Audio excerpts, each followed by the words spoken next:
Hai semuanya, pernah nggak sih kalian ngerasa khawatir saat lihat anak-anak sekarang lebih sering main gadget daripada main di luar? Dulu, kita mungkin lebih sering main petak umpet, sepeda-sepedaan, atau sekadar ngobrol sama teman-teman. Tapi sekarang, anak-anak lebih akrab dengan layar daripada dengan lingkungan sekitarnya. Hal ini mungkin terlihat sepele, tapi kalau dipikir-pikir lagi, kebiasaan ini bisa berdampak besar buat perkembangan anak ke depannya.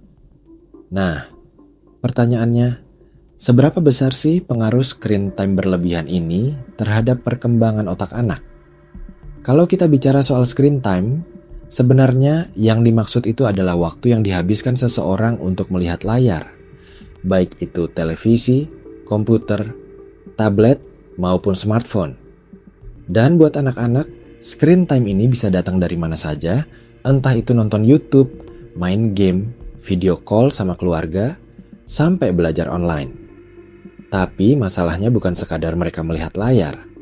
Yang jadi perhatian utama adalah durasinya. Apakah mereka terpapar layar dalam waktu yang masih sehat dan terkontrol, atau sudah masuk kategori berlebihan? Nah, menurut penelitian dari National Institutes of Health, anak-anak yang menghabiskan lebih dari 2 jam per hari di depan layar cenderung memiliki skor yang lebih rendah dalam tes kemampuan berpikir dan bahasa. Bahkan, pemindaian menggunakan MRI menunjukkan adanya penipisan korteks yang lebih cepat dibandingkan anak-anak dengan durasi screen time yang lebih rendah. Korteks ini penting banget karena berperan dalam pemrosesan informasi sensorik, pengambilan keputusan, serta fungsi kognitif lainnya. Jadi, kita nggak bisa anggap remeh efek dari paparan layar ini. Dan kalau kita tarik lebih jauh lagi, screen time yang berlebihan ternyata juga bisa mempengaruhi perkembangan sosial dan emosional anak. Coba bayangin, anak-anak yang lebih sering interaksi sama layar ketimbang manusia, mereka cenderung jadi kurang peka. Mereka bisa mengalami kesulitan dalam memahami emosi orang lain, atau bahkan kurang empati. Interaksi sosial itu kayak otot yang harus dilatih. Kalau nggak pernah dipakai, ya lemah. Dan interaksi dengan gadget jelas beda dengan interaksi nyata. Yang lebih bikin was-was lagi, paparan konten yang nggak sesuai usia bisa berdampak pada perilaku anak. Misalnya, mereka jadi gampang marah, lebih impulsif, atau malah meniru perilaku negatif yang mereka lihat di layar. Ini yang bikin screen time nggak cuma soal durasi, tapi juga soal kualitas kontennya. Dan karena anak-anak belum bisa memilah mana yang baik dan buruk, disinilah peran orang tua jadi krusial banget.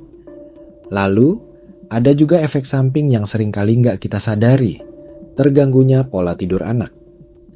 Paparan cahaya biru dari layar gadget bisa menghambat produksi melatonin, hormon yang membantu kita merasa ngantuk. Akibatnya, anak-anak bisa jadi susah tidur nggak nyenyak, atau malah kebangun tengah malam. Padahal, tidur yang cukup itu penting banget buat perkembangan otak dan fisik mereka. Selain tidur, ada satu aspek penting lagi yang sering terdampak oleh screen time berlebihan. Perkembangan bahasa.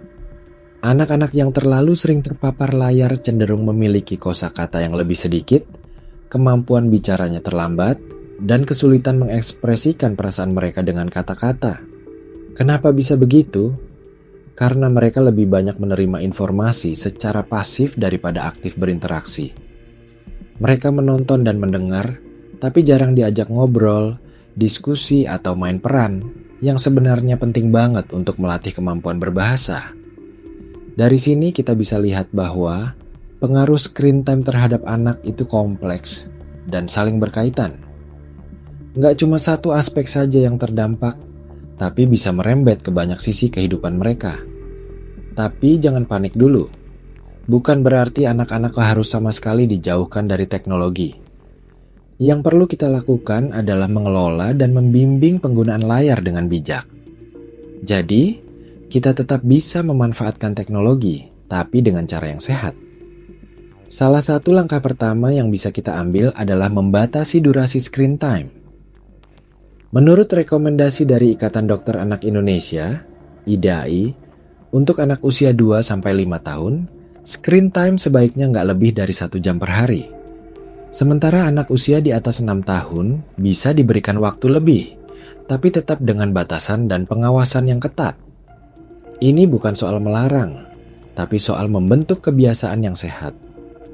Langkah kedua, penting banget untuk memilihkan konten yang berkualitas. Nggak semua tayangan itu buruk. Ada banyak video edukatif, permainan yang merangsang kreativitas, dan aplikasi yang mendukung proses belajar anak. Tapi kita tetap harus terlibat dalam proses pemilihan ini. Duduk bareng saat mereka nonton, tanyakan pendapat mereka, atau diskusikan apa yang mereka pelajari. Ini nggak cuma mempererat hubungan, tapi juga membantu mereka berpikir kritis. Ketiga, kita bisa mengganti waktu layar dengan aktivitas yang lebih interaktif dan fisik.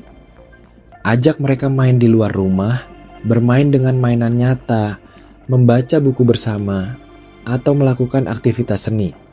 Kegiatan seperti ini nggak cuma menyenangkan, tapi juga merangsang perkembangan otak anak secara lebih seimbang.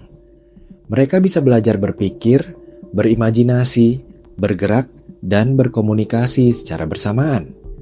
Keempat, salah satu yang sering dilupakan, kita sebagai orang dewasa juga harus menjadi contoh. Anak-anak itu peniru ulung. Kalau mereka lihat kita terus-terusan main HP, ya wajar kalau mereka juga pengen. Jadi, mulailah dari diri sendiri. Ciptakan momen tanpa gadget di rumah. Misalnya, saat makan malam, sebelum tidur, atau saat kumpul keluarga.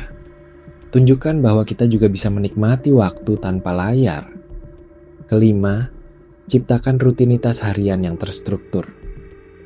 Anak-anak butuh jadwal yang jelas dan konsisten, supaya mereka tahu kapan waktunya belajar, bermain, makan, istirahat, dan juga screen time. Ketika semuanya berjalan teratur, anak-anak akan lebih mudah mengatur waktu mereka sendiri dan merasa aman karena ada pola yang mereka kenali. Dan jangan lupa, kita juga harus terbuka untuk berdialog dengan anak. Ajak mereka ngobrol tentang kenapa screen time harus dibatasi, apa efeknya ke tubuh dan pikiran mereka. Jangan langsung melarang tanpa penjelasan.